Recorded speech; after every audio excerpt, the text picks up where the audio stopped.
Hello and welcome to Behind the Lines. I'm Diane Dayton. Today we're going to meet two amazing artists. And first of all, I'd like to introduce you to Stephan Brehm. And you paint with oil, and this is amazing. We saw you at Longs Park just this past summer. And we thought, let's bring you in and talk about what you do. So you were born in France because your dad... My dad was in the Air Force for 28 years. So we definitely moved around quite a bit. Yeah. And that was where it started for me, okay. in France. Yes. All right. And then you've lived several different places in the States, but you've been here in Pennsylvania, I guess, mid-'80s, right? Mid-'80s, I finished up at Millersville. Okay. So I think I'd moved back here after being away for about 3 years. Moved back to finish up at Millersville around 85, I guess it was. And that's where you got your fine arts degree, And right? that is where I finished up. Okay, yeah. Finished up. So this is beautiful work, and that's why you're here, because we want to talk about what you do, how you do it, why you do it. Well, thank you. That sort of thing. So from your website, and I think this kind of describes what you do, I'm going to read this.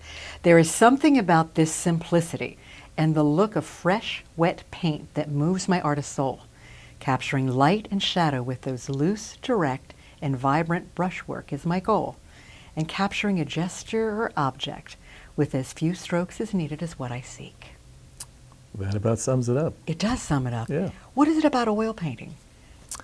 Well, oil, while you're in art school, they do teach you, they introduce you to several different mediums. In the beginning, oil was sort of forgiving. If you made a little mistake, which you do in the beginning, you can kind of rub it out a little bit. You can scrape it off. That is what I liked about oil, and it just the freshness of the color just inspired me. Watercolor, for instance, when you painted with watercolor, it dried a little differently. Mm-hmm. It would dry lighter, so it wasn't as direct.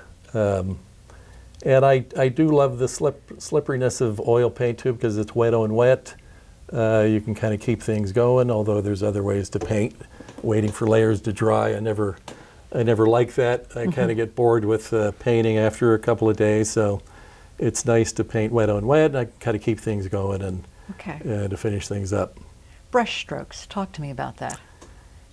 Brush strokes have always been influenced by guys like Sorolla, Edward Hopper, some early Edward Hopper, the guys that looked like they were competent with the brush. And although I think it took me longer to gain that, I think I'm coming close to having that feeling in my work, where it's starting to feel good.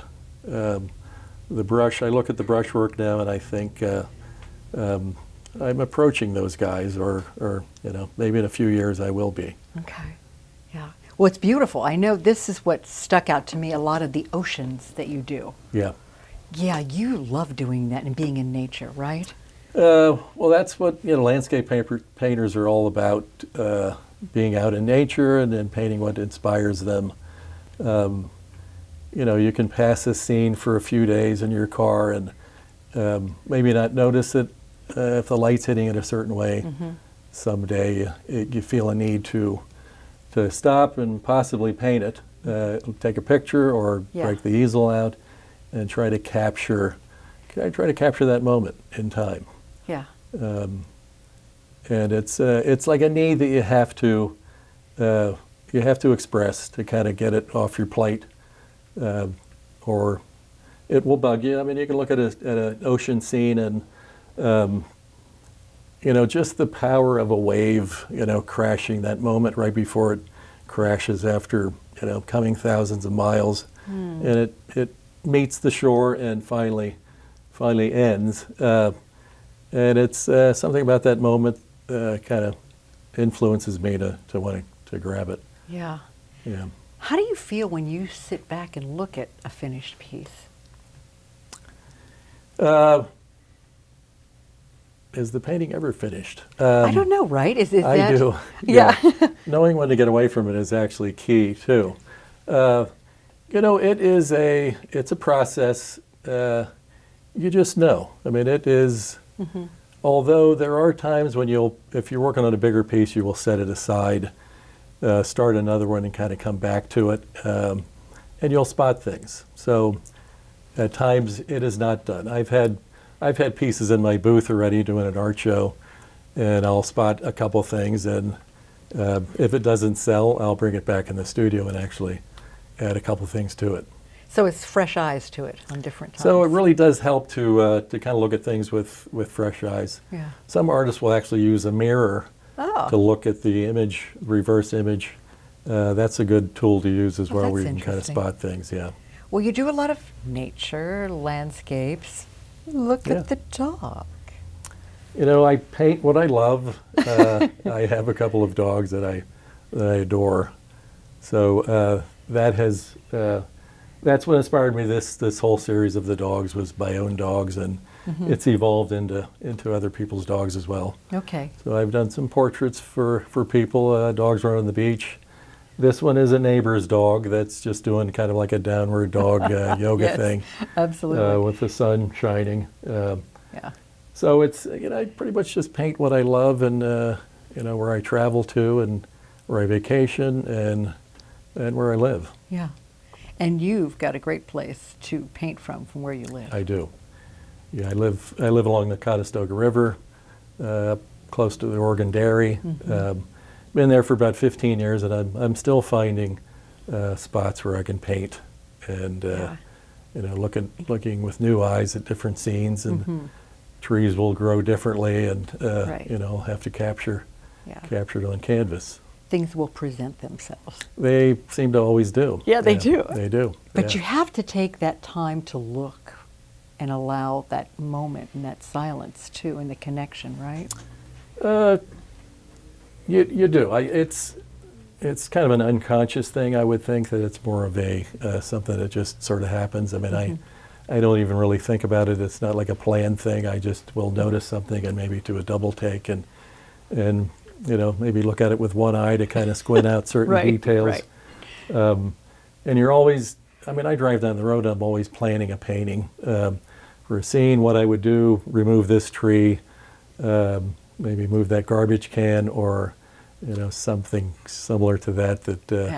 The artist's mind seems to always be working, what colors you would mix to capture that sunset, or the light hitting that tree. It's always in your head. Okay. And lighting, the way you capture light with this is just beautiful. Well, thank you. Yeah, it really is beautiful. So do you ever teach others? There's a local artist that has come to watch me paint, Kim Smith, who was actually in the show last year, the Longs Park show. She's come to watch me paint a few times, and I've been asked, but I just don't have the time right now to actually do that. But I can see that, in the future. Okay. Maybe. Yeah. I could see that. But you do a lot of shows too, and that's how you get your work out, in addition to your website. Is that correct?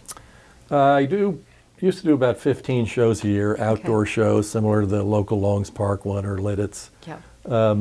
So I did do a fair amount of traveling. I'm actually down to about 8 or 9 shows a year. Okay. Seems to be enough. I'm Right. getting a little older, so don't need to drive that far. So, Right. And making a decent living at just doing the 8 shows, so Yeah. It's fine with me. So if we want to buy some of your beautiful paintings, we can go to your website. You can. And it's really easy, isn't it? What is the website? It is my name, which is stephanbrehm.com, and that is with a PH. Okay. And we can find out any information on there. We can also find out where you're going to be doing shows, too. Is that correct? Correct. Yeah, my schedule is on there. An older archive of paintings that I've done, back in the day, over the last 20 years, as well as upcoming shows. Awards that I've received, and and you have received quite a few awards too. Yeah. Over the years, I've gotten a few, which is great. Yeah. Is inspiration ever lacking? I would say not. Okay. In fact, as time goes on, I think more of it has come into play, where I just seem to more complicated scenes that I might have struggled with early on. I'm not struggling anymore. So I would say more doors have opened up, as far as inspiration. So that's another good thing with aging, too. Huh? It is another good thing for aging, with aging, for sure. Yeah, it comes along, too. There's a couple. And that's one of them. And that's yeah. one of them too. And it gives you joy to do what you do, and you can see that Oh, yeah. come out in. Yeah, it is a meditative thing. It Yeah. kind of puts you in the moment when you're painting. Yep. You're only thinking of that current moment. You're not Yeah. worried about the past or future. And Yeah. it is 2 hours will fly by, and Yep. it's like, where did it go? Yeah.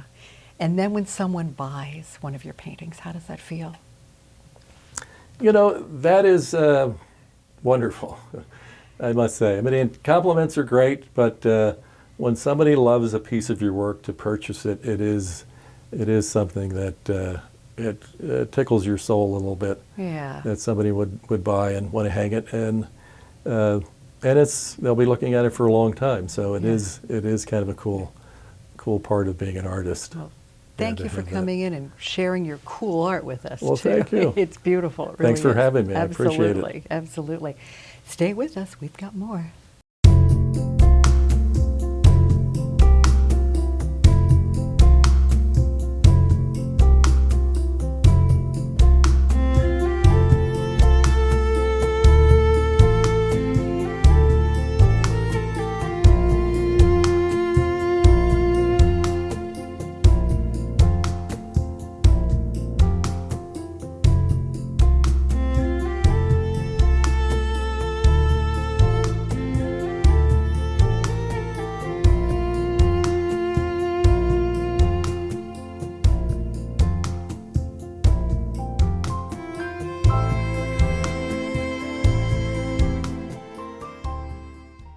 You're watching Lancaster Community TV, LCTV 66.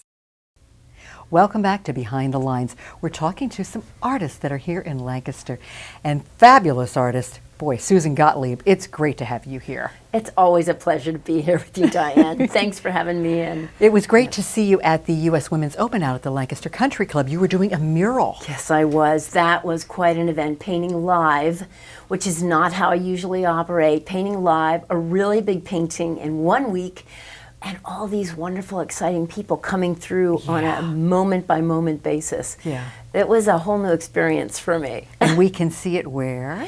The painting is called Rise. Its full name is Together We Rise. Yes. But it was just installed at Women's and Babies Hospital. Yeah. So I knew that would be the final location. So that dictated some of the imagery on the painting. Yes, we can go out and Yes, check that out too. please. Well, Susan, you are an artist and you are an explorer. Yes. That kind of really encompasses it. The world is a treasure, you say. Yes. Now, this is something I'd like to share, and just take this in. This is what you have said on your website. Yes. Art has always come from wonder. Wonder fuels discovery. Discovery makes connections. Art reveals and demonstrates these connections and calls out to us, we are one. That's it. That's what it's about. Distilled down as briefly as I could make it, to extrapolate a little bit on that. Yeah. I was also an art history instructor for 40 years, teacher for 40 years, and traveler. I realized that to be a more effective teacher, to experience things for myself and then bring it back to the classroom was just plain down more exciting for the students. So if I was teaching about an ancient culture and their art, I got curious. For example, the temples of Angkor Wat in Cambodia are some of the most incredible architectural wonders of the world. And as I'm teaching about them, I thought, I will understand them better if I see them. And so I have spent these decades traveling to the foundations of the cultures, the oldest places I can go, where the first inklings of myth, religion, symbolism began. Wow. And what I found on my travels and in my research were these similar shapes, symbols, and stories that cross all cultures. Mean basically the same thing, from east to west, from ancient to current. For example, simple archetypal symbols. An archetype is a symbol or a story that crosses time and place. Okay. That's universal. So one of the most famous universals is the circle. And in every culture, in every religion and mythology, the circle represents the divine realm. Christian, Hindu, Buddhist, whatever. The circle is the divine realm, and the square represents this life here. And the cross is the bridge between the two realms.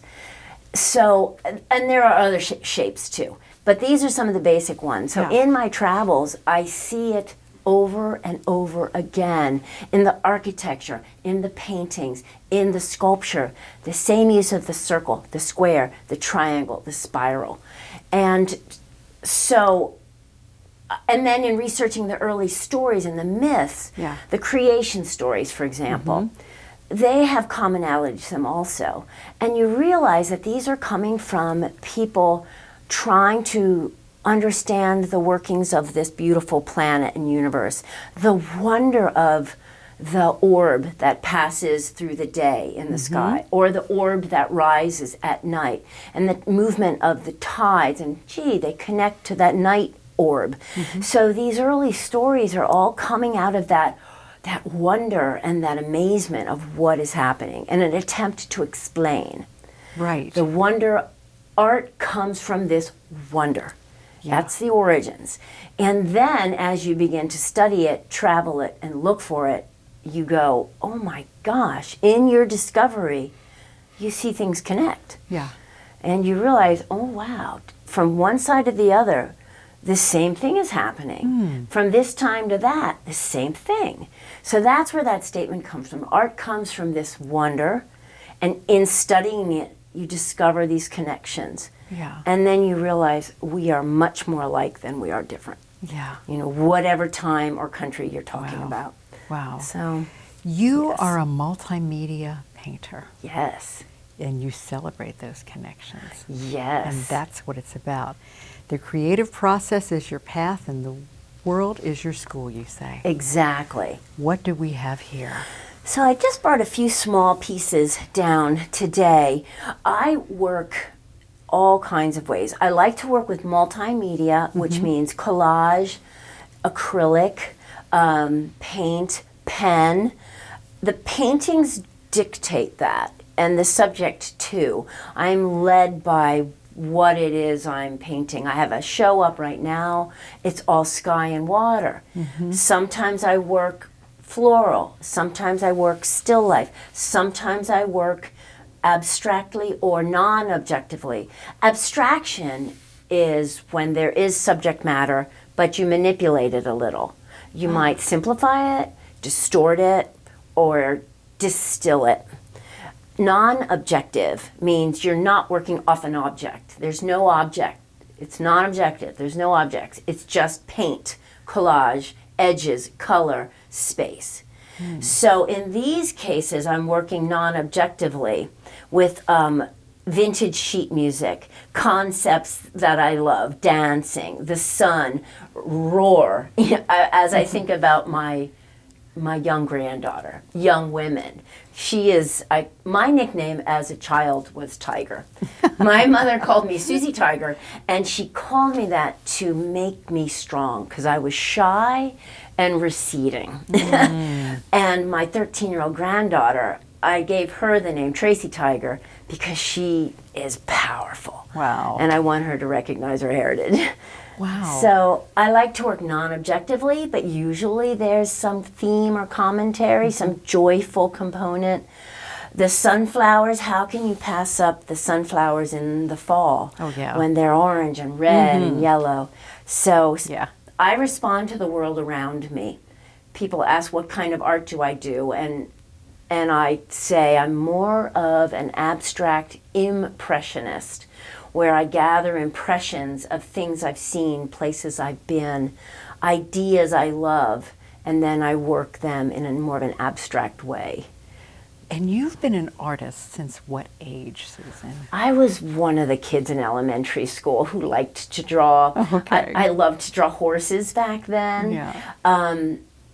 I think I found a peace in making because I was shy and uncertain. I was the youngest. I had a very strong sister, and I was a couple years behind her, so I found some peace in making, and I still do. Yeah. In the the current show I have, I wrote in my, it's called Joy, and I wrote in my statement, this past winter with all the turbulence in the world, with the darkness in the news, I was so distracted. And so I shut the news off, and I just went to the studio and decided I'm going to paint the most beautiful things I can. And in the sundowns that I've seen all over the world, and in making, in reflecting on these beautiful experiences, it calmed me, it centered me, and it showed me the way to hope. That's what the creative process does. Wow. Because you realize you're not quite in charge. Yeah. And so you forget that, and you get into the process, and you're listening to the direction the art tells you to go, and you realize, oh, I still can make new. There is still beauty. Let's not forget it. Yeah. So I find peace in the process. There's been progression through the decades with you too. Yes. Because you learn, and that comes out in this too, doesn't it? Yes. Susan? If people have been following me all these years, my art has changed a lot. They say I can still tell it's you. I can still see you. But right now I'm doing a lot of abstraction, a lot of non-objective work, where earlier when I was really hungry in my 20s and 30s and even my 40s to learn, I was recording history and the archetypes and the myths, and I was studying and researching and bringing it back. And so the work would change from symbol to story to myth. And now some of that has quieted down, and I'm more just responding to the beautiful things of my days. Wow. Yeah. Well, we can find out more about your work on your website, which is Susan J. Gottlieb, right? Yes. .com. .com. I mean, there's new works, past works, and some of these tiny works on there, if I remember correctly. Yes. Yes, and my website has events, what's going on, because there's constantly auctions and fundraising and exhibits, and so the events is there, and I try to keep it updated as much as possible with the new and the old, and this. Then I also have a page for just the little ones. So, well, good. Because I like to go big and small. Yes, you do, because I've seen both, and you're magnificent with Yes. both. So Thank you. Thank you so much for taking Thank time you. today. This has been an inspiring show and a very colorful show. Thank you so much, Diane. Thanks so much. And thank you for joining us today, too. We hope you've been inspired. I'm Diane Dayton with Behind the Lines, reminding you to look behind the lines. You might be surprised what you find.